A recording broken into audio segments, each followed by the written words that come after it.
Another story that has managed to slip under the radar of the mainstream media has been the release of a ship owned by the J.P. Morgan Company that was recently stopped for carrying 20 tons of cocaine.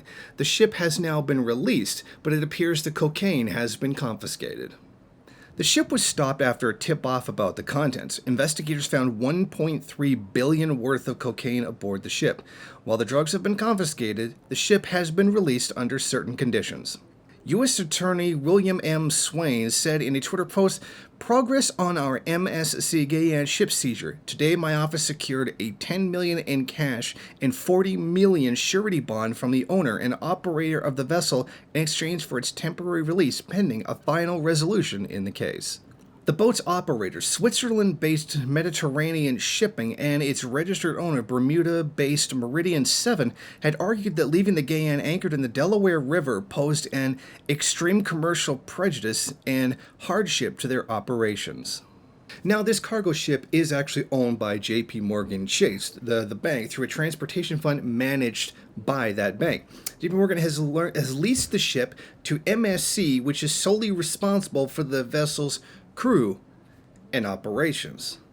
But this is something very large and very significant that makes people, well, especially myself, suspicious that JP Morgan might have known what was going on.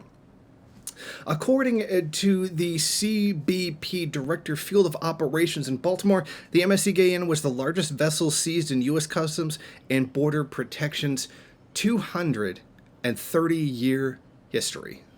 And that is something that is certainly significant. But it begs the question, if this had been like the boat of some guy, just a regular guy, and he had like 5 grams of weed on him, you know, that boat would have been seized under the Proceeds of Crime Act and then auctioned off to somebody, and the police kept the money.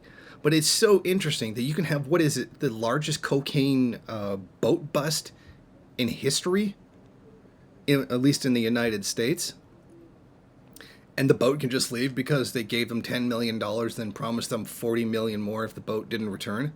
Like, for a billionaire like J.P. Morgan Chase, that's nothing. And I know the boat is leased, but I mean, come on.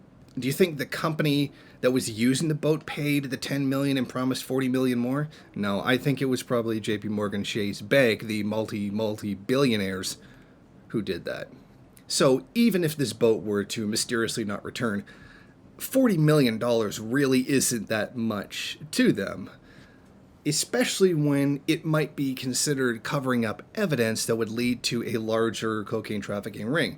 I mean, you don't put $1.3 billion worth of cocaine on a ship if that's not part of some kind of very large international drug smuggling ring. I think it's pretty obvious that this was connected to that. I mean, you don't find the average person with that much cocaine on them. So I think this was an attempt to get the ship away from U.S. authorities before they could investigate further, because very clearly this is something linked a lot to something a lot larger than just merely a one-time shipping of illegal goods by a company that just happened to lease the boat. Thank you for watching. If you like this program, then please head over to my Patreon page and set up a monthly donation. It's your donations that keep this program running. Also, if you would like, please rate, comment, subscribe, and share in various social media.